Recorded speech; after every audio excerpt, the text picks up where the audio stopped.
about wrapped it up. That about wrapped everything up, I thought. That's my first time ever getting to hear you speak. That was really good. Really, that was really good. Just remember, though, I still get the seat at the table at home. Well, guys, thanks for having me back. It's good to be here. Good to see everybody. Great message by Cody and Cord. It's amazing how things kind of coincide with one another. As I was listening to him speak, I was like, wow. So we know that we're in this time of season, so it's no mystery, and I'm pretty sure you and myself as well, people have been asking questions about, are you ready for Christmas and things of that nature. So I'm sure you've been involved in that, and this is probably not your first rodeo in dealing with those things. I had an interesting conversation. I was over at a friend's house, and they asked me, they said, this Sabbath thing, I know you Sabbath-day Adventist and blah, blah, blah. And I very casually just said, no, I'm none of those. I'm just P-A-T. That's what I always say. Just Pat. That's about all I can ever be. And she says, well, now what about this Christmas? Are you celebrating Christmas? You got all your shopping done? I said, about as good as I'm going to get. And it's funny because I was laughing at myself because years ago, I'd have just bring your Bible out. Let's talk about it. What's the deal? And I'd probably been a little bit obnoxious knowing me. But she kept moving forward and asked me some questions. I said, she said, you're not celebrating Christmas? I said, no, I'm not really celebrating Christmas. I don't really get into it. And I was like, she said, well, why? She says, what about the story? And I said, yeah, what about the story? And she says, well, doesn't that make you want to celebrate Christmas? I said, well, let's look at the story. I mean, and I mentioned, well, they're doing a censory in the middle of the winter. I said, does that really make sense to you? She said, well, I never thought about that. And I said, well, they bring in gifts. And I said, well, look at the economy. We just so happened the TV was on. It was talking about how much money was being made for Christmas. And I was like, we're in sales. We know that all retail is making their money for the year right now. So does that have anything to do with the story? And, you guys, we've all been there. We've all been there. We talked about the tree. I went to Jeremiah 10 and, things of that nature and just said, well, what about that? I mean, just as she had her tree right there. I said, so for me, it's just a little bit different. And, and that was pretty much all that was said. So knowing that we were running into this type of situation and this thing, it kind of made me think of the title for this is The Big Picture. The big picture. Because, like I said, probably 10 years ago or so, I might have responded, I might have gave the right stuff, but I might not have responded to her in a proper fashion. So if we go to Proverbs 29, verse 18.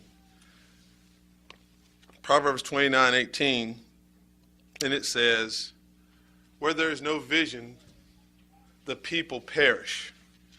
Where there is no vision, the people perish. So the title of this is The Big Picture, if we want a title for this, The Big Picture. Proverbs 29:18, where there is no vision, the people perish. Can we, as those who are following the Holy Spirit, the Spirit as Cord brought out, see the big picture? Do we see the big picture? Do we see the big picture as God is reconciliating all things back to him? That he desires none to be lost? That there's nothing has been created and nothing is being done in vain? All things have a purpose. As God is producing his family and bringing back his family. So I'm just going to bring out some points to share. And like we mentioned before, anytime somebody has a question or has a comment, feel free just to jump in to share with the group, and maybe we can all be edified by it. So, a couple points. Why do we understand the big picture and why others may not? Let's go over to Matthew 16.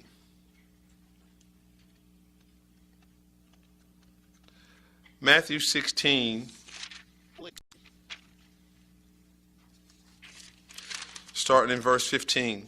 Matthew 16, verse 15. 16, verse 15.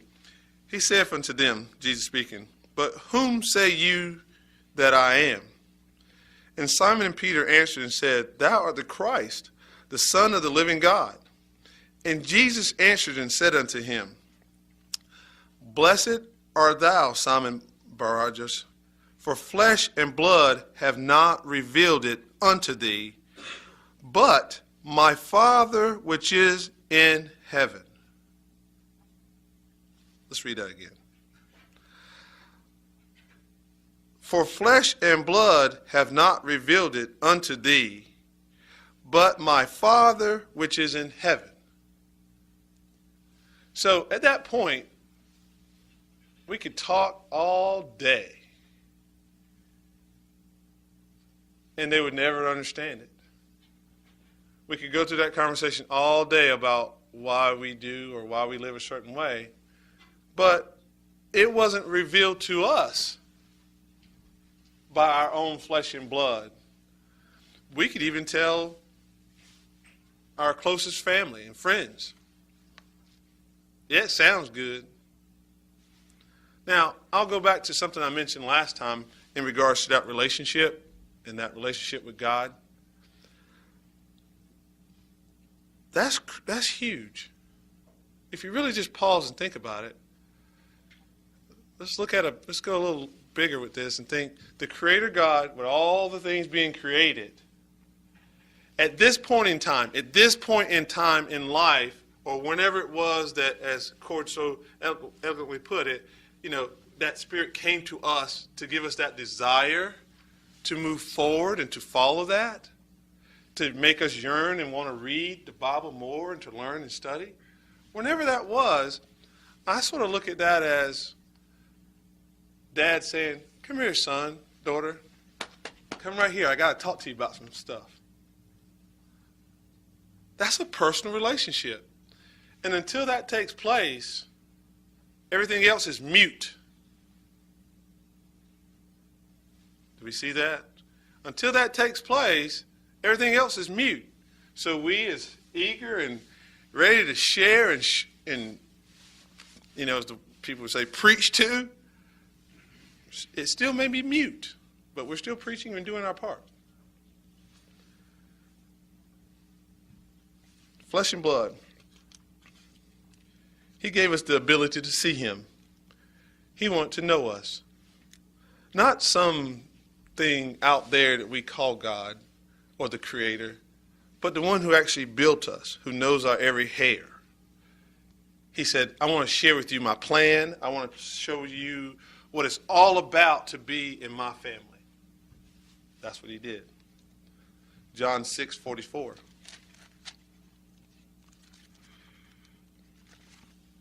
John 6:44. Jesus, the Son, saying, no man can come to me except the Father which has sent me draw him, and I will raise him up in the last day. It is written in the prophets that they all shall be taught of God. Every man, therefore, that hath heard and have learned of the Father cometh unto me. Say that again. It is written in the prophets, and that they shall be all taught of God. Every man, therefore, that hath heard and have learned of the Father cometh unto me. Piggyback a little bit about what Cord was speaking on. That is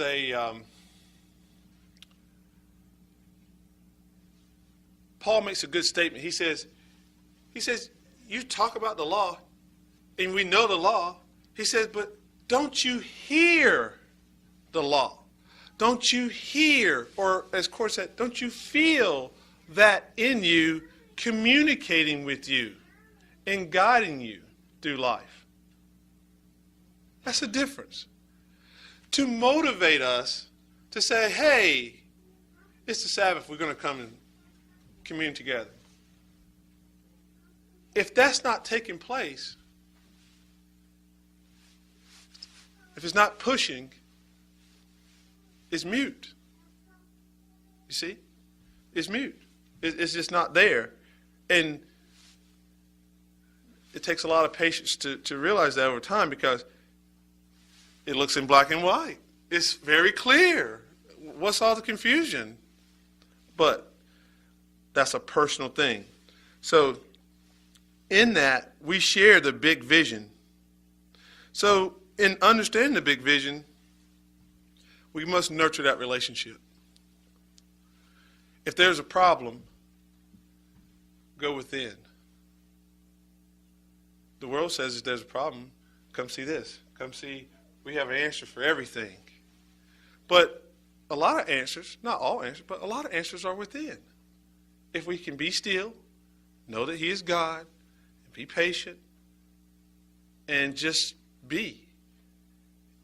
There's an inward part of us that cries out to Him because we know that we're connected. So in Romans 8, that Cord was mentioned, that says that we're connected, that we are the children of God.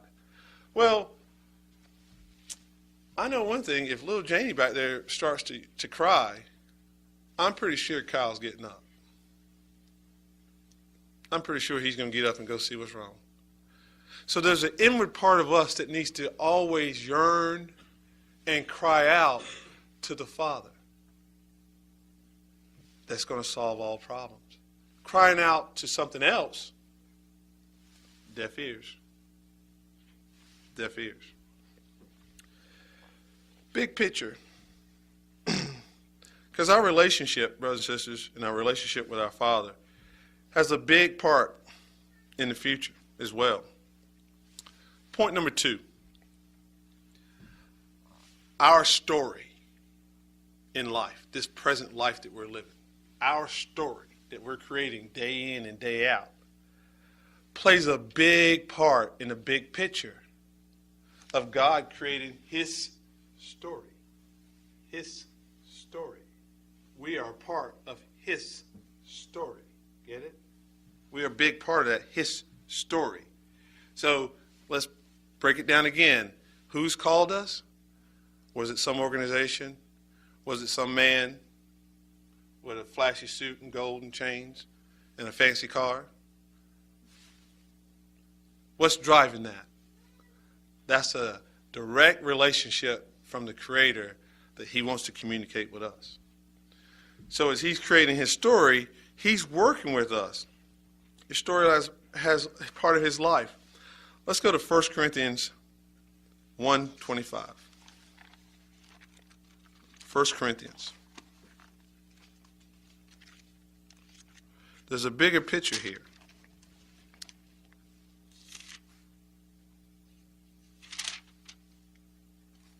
1 Corinthians chapter 1,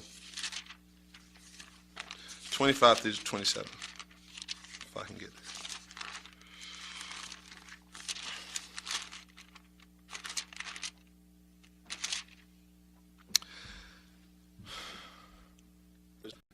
Because the foolishness of God is wiser than man, and the weakness of God is stronger than man.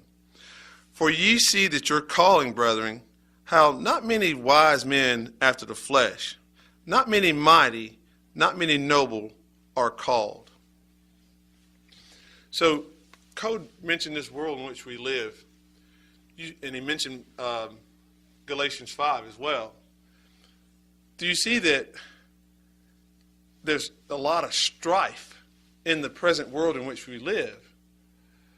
Because the strife is to become something, to be validated, to be recognized, to be something totally different than what God has created. Because in that searching, man is going on his own way to make himself to be something that he's not meant to be. If you notice in this, like it says, not many wise, not many are called. That wisdom that we called in the world wisdom is silliness, as it said, to God. We look foolish not going shopping today. We only got a little time left. So we need to be busy shopping. Are you fools? Don't you know what time it is? Belk is having a sale. Right? But we're the smaller version of that. We're the minority in that. So we look foolish. Why are you going to leave on a Tuesday to go on vacation? Why are you doing that? What's driving you to go on vacation? And why are you going to come back on a Thursday? You going to come to work on next Thursday? Why is that? Oh, you going to come back next Friday to work? You've been gone since last Tuesday? You going to come back on a Friday to go to work? Yeah, I'll be there. That's weird. Yeah. So you don't see that. And, I like to think about it that way. You see people who, you see the schools and the theologists, and they're all reading the same thing. But before, come here, son, let me talk to you a little bit. If that hadn't happened, they're still mute. So, it's part of that history. As we live, we must see that everything we do plays a part in God's master plan, the big picture of God. Your story plays a big part in humanity. We are the Christ in society. We are the light within the darkness. We're the peace within the conflict of time. Remember back in Kings somewhere when they finally pushed to get their king, and God said, have a king. And he told the king, he said, look, I need you to read over this. This is what the king shall do. You should read over my laws and commandments so that your heart never lifts up above your brethren. So that your heart never lifts above your brethren. Big picture. See the big picture? Now let's take it back to today. Who's in charge? Who has the power? Who has the money? Don't ever get it twisted. It's all about control. Where God was trying to tell Israel, you don't need a king. You don't need anybody to lord over you. You're free. But man says, no, I want to go back to Egypt. No, I want to be like the other nations and have the people be over us. Is that what we see? So now you have pecking order. You have pecking order within life, You have the kings and the peasants. You have the haves and have-nots. You have someone who may be the CEO, and then you have the janitor. And we live in that world of conflict, but they're the same people. They're just men. But they don't tell you that. No, my value is a lot more because I'm the CEO. Now the janitor, he has no value. That's looking at life through the physical eye, or the fleshly man, if you will. But the spiritual eye, the Christ-likeness within us, to see past that and know that that is a man with value or a lady with value as well. You see the conduct? You see the conflict? Now imagine being born into a world with this conflict. Now you have a bunch of confusion. And that's the world we live in. Lies, confusion. And so what does people do? They do the best they can. So maybe it's not too harsh to be harsh. Maybe at this point in time they can be have a little good moment because that's all they know in the midst of the storm. Because Dad hadn't set them down. A few notes on that to think about. If you go to Jeremiah 1, you don't have to turn there, but it basically says what? While Jeremiah was in the womb, he says, I've already anointed you to be what? The priest. Right? He's already anointed him to be that. Romans 9. He says to Pharaoh, he says, I built Pharaoh for my purpose. I hardened Pharaoh's heart. Who's in control here? Romans 9 still. Before the brothers were born, it was already said that the oldest would serve the youngest. Is that not the story? And also in Romans 9, he says, when did the clay start arguing and telling the potter what they want it to be? So do you think there's a coincidence when or how our Creator, when he was ready at his time, wanted to say, hey, Cody, hey, Lois, hey, Brian, come sit on my lap. I want to tell you about me. You think it was a coincidence? Our life has purpose. Our life has tremendous purpose. And we must see that purpose. Because we're not just here floating and just going through. Everything that comes our way, good or bad, we must all know is for the good. Even though it doesn't look good, it all works for the good for all that are called according to his purpose, right? Back in, I think it's Psalms 82. See, if we don't see that big picture, woe is me. If we don't see that Johnny or Susie hasn't been called to, or hasn't talked to God yet, he hasn't said, hey, I want to talk to you about this peace and harmony thing, and he hadn't talked to him about all that, well, yeah, they're just angry. And they're doing what we would consider evil stuff. Should we get mad at them and retaliate back? Or do we continue to be godly ourselves? See the big picture? Let's talk about the problem.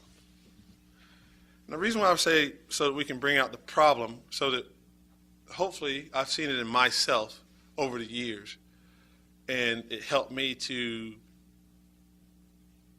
it humbled me to see that same stuff that I may say that's in someone else outside these doors, it's the same stuff that's in me. We didn't have anything perfect. We're not special. He just decided to make us calling, right? Okay? So point number 3, the problem. Man has an identity problem. It wants to play God. Man wants to play God. Man can only be God separate from God. We'll call that man the ego man or the fleshly man that we all live with. Nature, everything is in its proper place. What do you mean by that, Pat? If we go outside right now and we see a rabbit, the rabbit is over there doing what a rabbit does. The rabbit is not getting frustrated.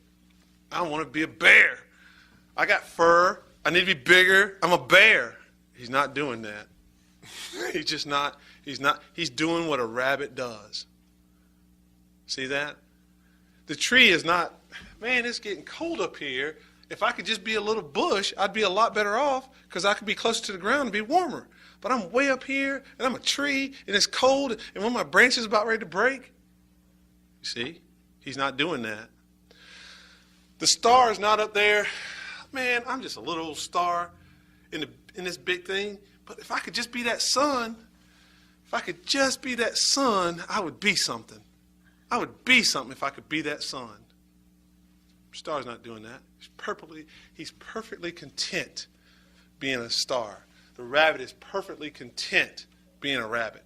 And the tree is perfectly content being a tree. But man wants to be God. See it? See the big picture? And that's what we fight with. That's what we fight with. So all those things are in order. And then man, what we do in our haste to be God, because we don't have an identity, because you can't have an identity, you can't play God, you can't be ego or fleshly, or like we mentioned in Galatians 5, all those characteristics of the flesh. That's what you see that drives the natural cardinal man. I want more money, I want more power, I want more women, I want it all. I need it all. All because it has an identity problem. It doesn't know who his father is. Period. It doesn't know who his father is. Now, I'm not going to branch off into this, but you can also use that analogy, that metaphor when it comes to families as well with fathers. Say that for another time. Let's go to Genesis. Make sense? Man wants to do its own thing, its own will. Let's go to Genesis 2:16. It's natural. You know, sometimes I say, well, I like to go to the mechanics of things. So if I can see the mechanics of it, I can understand myself. If I can understand myself, I hope that I can understand other people. If I can understand other people and the shoes in which they're walking, I could hopefully develop a little bit more patience and kindness and love and live in more of a harmony. Verse 2, chapter 2, 16 through 17, 2 of Genesis. And the Lord God commanded the man, saying, "Oh, every tree in the garden thou mayest eat freely, but of the tree of knowledge of God and evil thou shalt not eat of it. For in the day that thou eatest thereof thou shalt surely die." Okay. Wow. So what did God do right here? Just like any family. Hey, son, don't go out. Don't go too far down the street with your bike. It gets a little crazy down the street. So just stay right here in the yard where I can see you, and all is good.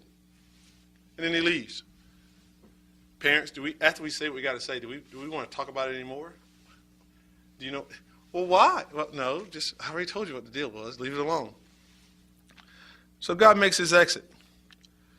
When man goes against the will of God, he separates himself from God. That's all it is. In Israel, you've seen the scriptures many times. Your sins have separated you from me. I'm going to go off and do my own thing here. I got a will of my own. I know I got this thing. I got it. Is that what we do as kids? I got it. Genesis 3. Turn over to Genesis 3, 6 and 7.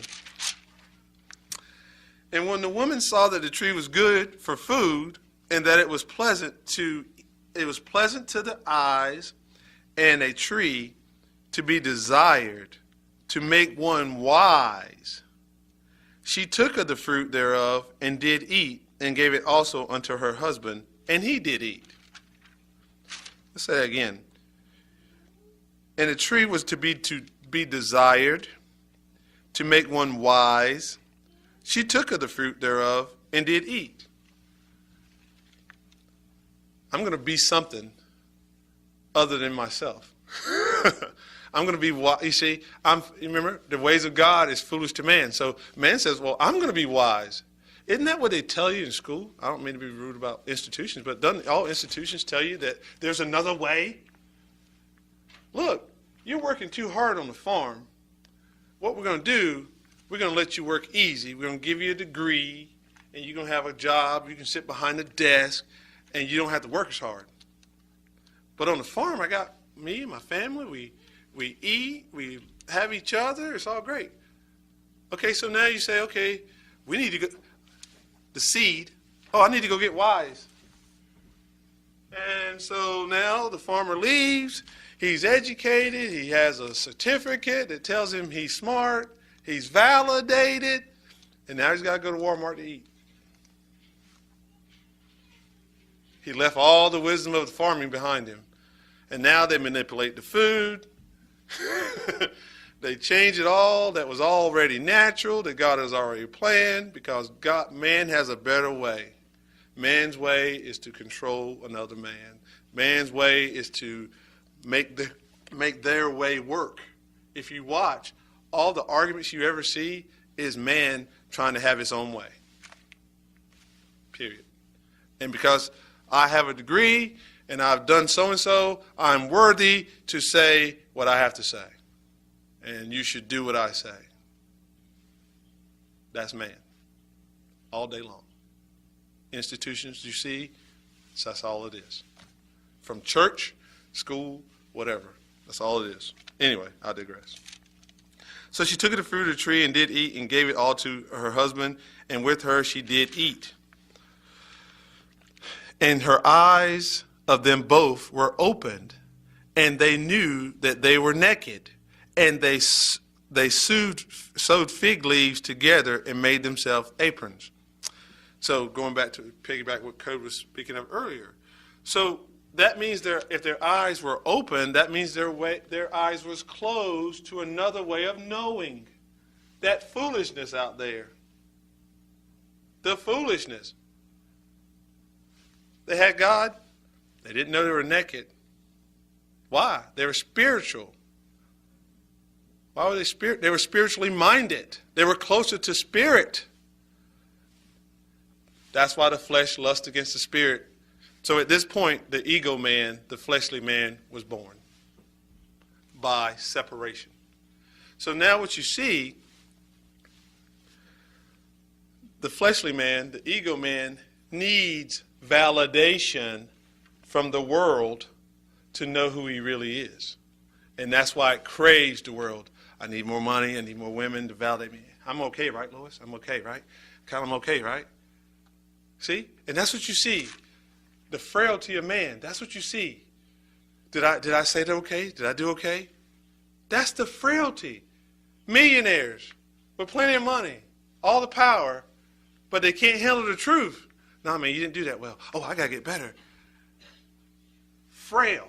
Why are they frail? Because they're not submitted to God. They're on their own course. You see? My own will, my own desires. I'm going to get all this stuff done, and if I need to step over somebody, so be it. I'm going to be this, but I'm not going to be a child of God. Those laws and those commandments, those statutes, those rules, I'll bypass those to do my own will. Do we see that? That's the fleshly man, and that's what we fight with. We're lucky, as Cord mentioned, that we have the Spirit within us. We have Christ in us, which is called a conscience that we can hear and be still and listen to, that can guide us, that can say, if I could just do this one thing, it'll make my life a lot better, but it's just a little lie. Little Johnny won't know, but there's a conscience that says, that's not right. That's not right. Now we have the choice. We can yield to what we know is right, or we can yield to the fleshly man. I always like to look at this, and I'll share it with you. You guys may already look at it that way, but I'm two people. There's a spirit within me, that's the Christ-like man that's in me, and then it's this body that you see that I know will decay and go away. But if I feed this outwardly person, if we only feed that outwardly person, that is what grows. The more we do fleshly things and yield ourselves to temptation, that person grows and is never satisfied. But if the spiritual man is still and listens to what Dad has brought us on his knee and told us what to do, those laws, those principles, how to conduct yourself, how to work with your neighbor, etc., then there's peace, those fruits of the Spirit that was mentioned in Galatians 5, that we would have, that now quiets the body. If I was to say, what do you need right now? If I was to say, what do you need? Anything that we would say would be an outward thing. It would be a fleshly thing. Well, I need a new car. I like a bigger house. Well, I'd love to have romance. I'd love to have love. I'd love to be able to do this and this and this. But that's all outwardly. But the reality is, what did Christ need? What did Christ need? Nothing. That's why he couldn't be tempted. You can't be tempted if you don't have no need. Look, Chris, if you come kiss the ring, man, and do as I say, before it's all said and done, you'll be running this whole department. Is that not the hierarchies of life? Just come do what I say, man. I'll get you there. You hear politicians say, if they just yield to me, I'll get you in the position where you want to be. Meshach, Reshach, Abednego. Hey, look, if you just bow to the king, bow to him, let him know he's something, because he needs validation, because he's separate from God. He needs validation that he's something special. If you just bow to him, if not, we're going to kill you. Let it be known, O king, all respect, king, we ain't going to bow. And whether our Father in heaven, our God, saves us or whether he doesn't, just let it be known, O king, I ain't going to be doing no bowing to you. That's a spiritual life, because they are identifying with the inward man and not the fleshly man. Do we see that big picture? That consciousness that we think is a little pain, not just the body getting mad because it doesn't know the answers that God's going to reveal to us. It's the impatience. The conscience is talking to us and letting us know what is. We got to listen to that, the spirit that's within us. This is what we ourselves wrestle with. We also ourselves understand this. We must also see that our fellow man, our neighbors, this is what they wrestle with too. They just don't have the gift. We've been given the gift today to be patient, because that's our brothers and sisters too. You see? That's our brothers and sisters too. Can we see the big picture? So in conclusion, we should strive for a perfect life, one that is yielding unto our Creator God. Because in that, others see that. We don't realize it, but I'm sure you guys have had conversations. You're watched because you're a peculiar person. You have integrity. You're not lying, cheating, trying to get over. You're trying to do the will of God. That's different. You're not pushing in this world to be something or whatever, because you're already validated, because you're nothing if you're not close to him. You see? So they're looking.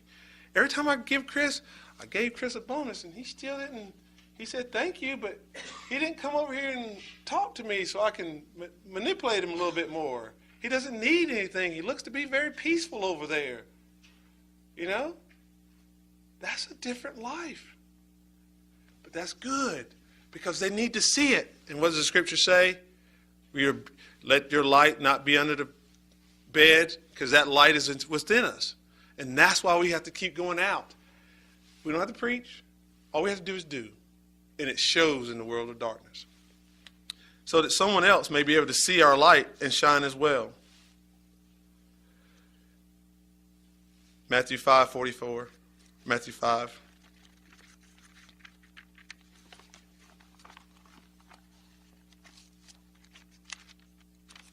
Matthew 5:44.